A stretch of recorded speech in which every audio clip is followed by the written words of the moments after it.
அனைவருக்கும் வணக்கம். மற்றொரு காணொலி வாயிலாக சந்திக்கின்றோம். இன்றைய தினமும் ஒரு முக்கியமான விடயத்தை பேச போகின்றோம். சில நாட்களுக்கு முன்னர் உங்களுக்கு தெரிந்திருக்கும், இந்த தங்கம் என்பது உலகம் முழுவதும் பிரசித்தமானது. தங்கத்தை காணல என்று சொல்லி ஒரு சொல்லாடல் எல்லா இடமும் பேசப்பட்டது. தங்கம் என்று சொன்னால் உங்களுக்கு தெரியும் என்ன? தங்கம் என்று சொன்னால் கடையில் விற்கிறது, பெறுமதியான பொருள். அவசரம் கொண்டா அடகு வச்சு கொள்ளலாம், மற்றது தங்கத்தை போட்டு நாங்கள் அழகு காட்டலாம் எங்களை. அப்படி இருக்கிற தங்கம் ஒன்று, அது ஒரு ஆபரணம். ஆனால் இன்னொரு தங்கம் இருக்கு, உங்களுக்கு தெரியும். இந்த டாக்டர் அர்ச்சுனா, உங்களுக்கு தெரிந்த விடயம், ராமநாதன் அர்ச்சுனா, உலகம் முழுவதும் பிரபலமானவர். ஒரு ஃபேஸ்புக் விளம்பரம் ஊடாக பாராளுமன்ற உறுப்பினராக ஆனவர். இருந்த பொழுதிலும் தன்னுடன் ஒரு கௌசல்யா நரேன் என்று சொல்லப்படக்கூடிய ஒரு சட்டத்தரணி பெண்ணை தன்னோடு அழைத்து செல்லும் இடங்களில் எல்லாம் அவருடைய ஒரு உதவியாளராக சொல்கிறார், சட்ட ஆலோசகராக சொல்லியிருந்தார். அவர் இப்பொழுது தங்கம் என்று சொல்லி அவரை விழித்திருந்தார். கடந்த பாராளுமன்ற தேர்தல் போது விழித்திருந்தார், அது உங்களுக்கு தெரிந்த விடயம். இருந்த பொழுதிலும் தங்கம் ஏன் திடீரென்று அர்ச்சுனாவிடம் இருந்து காணாமல் போனார் என்பது ஒரு கேள்வி, ஒரு முக்கியமான கேள்வியாக இருக்கிறது.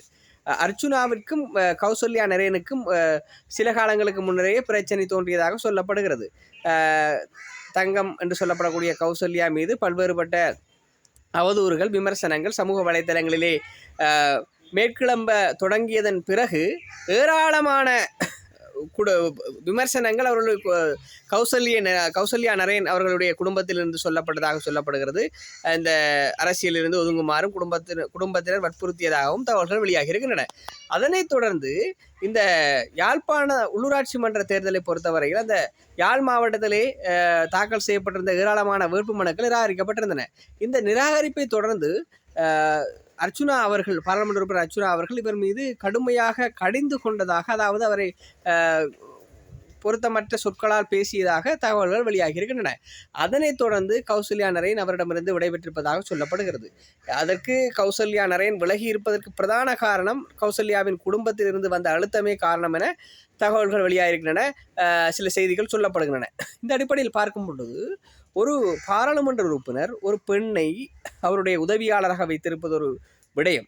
இருந்த பொழுதும் அவரை பொது இடங்களிலே தங்கம், பித்தளை, வெள்ளி என்று விழிப்பது அவ்வளவு பொருத்தமானதா என்பது கேள்வியாகவும் இருக்கிறது. அதுவும் யாழ்ப்பாண தேர்தல் தொகுதி என்பது ஒரு முக்கியமான யாழ்ப்பாண தேர்தல் மாவட்டம். அந்த தேர்தல் மாவட்டத்திலிருந்தே கடந்த காலங்களிலிருந்து மிகவும் காத்திரமான தலைவர்கள் அரசியலுக்காக தெரிவு செய்யப்பட்டிருந்தார்கள். வட்டுக்கோட்டை தீர்மானம் ஒரு முக்கியமான தீர்மானம். அதனைத் தொடர்ந்து அப்பாப்பிள்ளை அமிர்தலிங்கம் என்று சொல்லி ஏராளமானவர்கள், செல்வநாயகம் என்று சொல்லி ஏராளமான ஜாம்பவான்கள், சட்ட மேதைகள் பாராளுமன்ற உறுப்பினர்களாக வந்த தேசத்திலே ஒரு பாராளுமன்ற பதவியை கேலிக்கூத்தாக, கிண்டலாக மாற்றுவது என்பது எவ்வளவு பொருத்தமான விடயம் என்பது மக்களுக்கு தான் நீங்கள் யோசிக்க வேண்டிய விடயம். கடந்த காலங்களிலே யாழ்ப்பாணத்தை பொறுத்தவரையில் ஒரு பாரம்பரியமாக அரசியலில் இருந்து வந்தவர்கள் தூக்கி எறியப்பட்டு புதிதாக, உங்களுக்கு தெரியும், தேசிய மக்கள் சக்தி அனுறு அலையிலே அடிபட்டு தேசிய மக்கள் சக்தி என்று சொல்லப்படக்கூடிய அந்த கட்சியிலே 3 பாராளுமன்ற உறுப்பினர்கள், அதாவது ரஜீவன் ஜெயச்சந்திரமூர்த்தி, அதே போல இளங்குமரன், கருணாதன் இளங்குமரன், அதே போல டாக்டர் பவானந்த ராஜா என்ற 3 உறுப்பினர்களும் ஒரு தேசிய பட்டியலிலே ராமலிங்கம் சந்திரசேகரன், உங்களுக்கு தெரியும், மலையகத்தை சார்ந்தவர், யாழ்ப்பாணத்திலிருந்து தேசிய மக்கள் சக்தி, அதாவது ஜனதா விமுக்தி பிரமண அந்த மக்கள் விடுதலை முன்னணியை அதன் நீட்சியாக வந்த தேசிய மக்கள் சக்தியை வளர்த்தெடுத்ததில் கணிசமான பங்கு வகித்தவர், கருத்தியல் ரீதியாக பல்வேறுபட்ட கருத்துக்களையும் பேசக்கூடியவர்.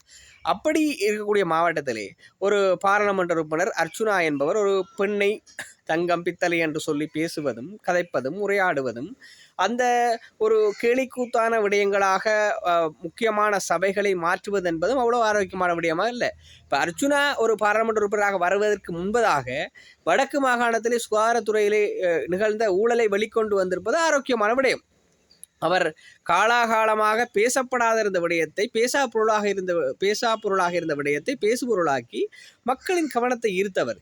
இருந்த பொழுதிலும் பாராளுமன்ற உறுப்பினராக வந்த பிறகு அர்ச்சுனா தங்கத்தை தேடியதிலும் தங்கத்தோடு தெரிந்ததிலும் காலத்தை கடத்தினாரே ஒழிய மக்களுக்காக என்ன சேவை ஆற்றினார் என்பது ஒரு முக்கியமான கேள்வியான விடயமாக இருக்கிறது. இப்போ யாழ்ப்பாணத்தை பொறுத்தவரையிலே நேற்றைய தினம் ரஜ உப்பு, அதாவது ஆணையிரவு உப்பு தொழிற்சாலையிலே ஏற்கனவே முன்னெடுக்கப்பட்ட அபிவிருத்தி திட்டங்கள் வாயிலாக மிக வேகமாக அந்த செயற்திட்டத்தை முடித்திருக்கிறார்கள் தேசிய மக்கள் சக்தி. அந்த உப்பு தொழிற்சாலையின் மூலம் உப்பு வெளியாகி இருக்கிறது. ஒரு முக்கியமான தேவையான விடயம், ஏராளமான வேலைவாய்ப்புகளை தந்த விடயமாகவும் இருக்கிறது. அதே போல யாழ்ப்பாணத்தில் இன்னும் தொழில்துறைகள் ஏராளமாக கட்டியெழுப்ப வேண்டிய தேவை இருக்கிறது. இதற்கு இவர்கள் கடந்த காலங்களிலே சொன்ன விடயத்திற்கும் அர்ச்சுனா பேசிய விடயங்கள் வாயிலாக என்ன ஏற்றத்தை தந்திருக்கிறார் என்றால் அது கேள்விக்குறிதான். அர்ச்சுனா பாராளுமன்றத்துக்கு சென்ற முதல் நாளே தங்கம் தனக்கு பக்கத்தில் இல்லை என்று சொல்லி கவலைப்பட்டு கொண்டார். அப்ப தங்கத்தை அவர் ஒரு பெண்ணை தன்னுடைய செயலாளராக இல்லாவிட்டால் துணை செயலாளராக வைத்திருப்பது என்பது வேறு விடயம். இருந்த பொழுதிலும் அதற்கு ஒரு பொருத்தமான சொல்லாடலோடு விழிப்பதுதான் பொருத்தமான விடயம். அதோடு உள்ளூராட்சி மன்றங்களிலே வேட்புமனுக்கள் நிராகரிக்கப்பட்ட பிறகு அந்த பெண்ணை கடிந்து கொண்டதனால் அவர் விளத்தி இருக்கிறார் என்பதும் ஒரு முக்கியமான விடயம். அந்த ஒரு பெண்ணை ஒரு தரங்குறைந்த சொல்லாடல்களால் அவரை பொது விலையில் விழிப்பது என்பது அவ்வளவு ஆரோக்கியமான விடயம் அல்ல. இப்போ இலங்கையிலேயே முதலாவது பெண் பிரதமர், பெண் ஜனாதிபதியை தந்த நாடு என்று, அதாவது உலகத்திலே முக்கியமான முதலாவது பெண் பிரதமர் ஜனாதிபதியை தந்த நாடு இலங்கை தேசம் என்று சொல்லி நாங்கள் விழித்துக் கொள்கிறோம், சந்தோஷப்படுகிறோம். அப்படியானப்பட்ட ஒரு தேசத்திலே அரசியலுக்கு வருவது என்பது அண்மை காலங்களே மிகவும் அரிதானது. அரசியலுக்கு பெண்கள் வருவது மிகவும் குறைவாக இருக்கின்ற தருணத்திலே இப்படியாக ஒரு பெண்ணை விழித்து பெண்ணை ஒரு அசிங்கப்படுத்தி அரசியல் வெளியிலிருந்து வெளியேற்றி இருப்பது என்பது ஆரோக்கியமான விடயம் அல்ல. அர்ச்சுனா ஒரு முதிர்ச்சித்தன்மையாக நடந்து கொள்ளாமல் இப்படி ஒரு சிறுவிள்ளைத்தனமாக நடந்து கொள்வது என்பது ஆரோக்கியமான விடயமாக தெரியவில்லை. எதிர்வரும் காலங்களிலே அரசியலுக்கு பெண்களை அழைத்து வருவதில் அது ஒரு பெரிய ஒரு சர்ச்சைக்குரிய விடயமாக அவர்கள் கடினமான விடயமாக அமைந்துவிடும். எனவே இதனை கருத்திற்கொண்டு அர்ச்சுனா இனிவரும் காலங்களிலாவது தனது செயற்பாடுகளை முதிர்ச்சித்தன்மையாக மாற்றிக்கொள்ள வேண்டும். அதாவது ஒரு மக்கள் பிரதிநிதியாக, அதாவது இலங்கை தேசத்தின் மீயுயர் சபையான பாராளுமன்ற உறுப்பினராக இருப்பவர் இப்படியான ஒரு சின்னத்தனமான விடயங்களிலே ஈடுபடுவது என்பது ஆரோக்கியமான விடயம் அல்ல. அபிவிருத்தி குழு கூட்டங்களிலும் கிண்டல் அடிப்பது, நகைச்சுவாக பேசுவது, ரோல் பெட்டி சாப்பிட வந்தன்னு சொல்லி கதைக்கிறதெல்லாம் ஒரு நல்ல விடயமாக தெரியல. ஏனென்று சொன்னால் ஒரு மீயுயர் சபையில் அந்த மாவட்டத்தின் அபிவிருத்தியை தீர்மானிக்கின்ற இடங்களில் ஒரு தனிப்பட்ட குரோதங்களை சக பாராளுமன்ற உறுப்பினராக கருணாநிதி இளங்குமரன், அஜீவன் ஜெயச்சந்திரமூர்த்தி இப்படியானவர்களுடைய சின்னத்தனமான விடயங்களை, அவர்களுடைய சண்டைகளை இந்த பொது வழியிலே நடாத்துவது என்பது ஒரு ஆரோக்கியமான விடயமாக இல்லை. எனவே இனிவரும் காலங்களிலாவது அர்ச்சுனா தங்கத்தை, பிளாட்டினத்தை, வெள்ளியை தேடுவதை குறைத்து மக்கள் செயற்பாடுகளிலே ஈடுபட வேண்டும் என்று சொல்லி அனைத்து மக்களும் இப்பொழுது எதிர்பார்க்க தொடங்கி இருக்கிறார்கள். ஏற்கனவே மக்கள் எதிர்பார்த்த விடயமாகவும் இருக்கிறது. எதிர்வரும் மாகாண சபை தேர்தலிலே இவர் முதலமைச்சர் வேட்பாளராக களமிறங்கும் கனவுடன் இருக்கக்கூடிய அர்ச்சுனா பாராளுமன்ற பதவி காலத்தையாவது திறம்பட செய்யாவிட்டால் மக்கள் வழங்கிய ஆணையை மக்கள் மாறி வழங்குவதற்கு கன நேரம் போகாது. ஏற்கனவே மக்கள் ஊசிக்கு குத்தி மக்களுக்கு இந்த பாராளுமன்ற உறுப்பினர்கள், பழைய பாராளுமன்ற உறுப்பினர்களுக்கு வைத்தியம் கொடுத்த மக்கள் ஊசிக்கு எதிராக குத்த மாட்டார்கள் என்று சொல்லிக்கொள்ள வேண்டியதில்லை. என்ற மக்கள் காலாகாலமாக யாழ்ப்பாண மாவட்டத்தில் ஒரு தமிழ் தேசிய ஆதரவு வாக்கு வங்கி தளத்தை வைத்திருந்த மக்கள் தமிழ் தேசியத்துக்கு எதிராக வாக்களித்திருக்காங்க என்று சொன்னால் மக்கள் அவ்வளோ அதிருப்தியிலே இருக்கிறார்கள். அர்ச்சுனாவுக்கு எதிராகவும் இந்த வாக்கு விழாது என்பது சொல்லிக்கொள்ள கன நேரம் போகாது. எனவே அர்ச்சுனா இனிவரும் காலங்களில் தனது செயற்பாட்டை திருத்தி கொண்டு முதிர்ச்சித்தன்மையாக பேசிக்கொள்ள வேண்டும். அரசியலை அரசியலாக அடிக்க வேண்டும், கருத்தியலை கருத்தியலாக அடிக்க வேண்டும். வெறுமனே தனக்கு பேச தெரியும், 3 மொழி ஆற்றலும் இருக்கிறது, தான் சலரமாக பேசுவேன், சலரமாக கிண்டலடிப்பேன் என்று சொல்லி பொது வழிகளில் பொது சபைகளை கேவலப்படுத்துவது என்பதும் தன்னோடு உதவிக்கு வருகின்ற பெண்களை ஒரு நையாண்டி பொருளாக மாற்றுவது என்பதும் அவ்வளோ ஆரோக்கியமான விடயம் இல்லை. எனவே அர்ச்சுனா இனிவரும் காலங்களால் தனது தவறை திருத்தி தங்கம், வெள்ளி, பித்தளைகளை தேடாமல் சிறந்த ஒரு செயற்பாட்டு ஆளனாக தன்னை மாற்றிக்கொண்டு அதாவது ஒரு சுயேட்சை குழுவை கட்சியாக மாற்றி ஒரு இயங்குதள பொறிமுறைக்கு மாற்றிக்கொண்டானால் அவர் தொடர்ச்சியாக பாராளுமன்ற உறுப்பினராக இல்லாவிட்டால் மக்கள் சேவனாக இருக்க முடியும்.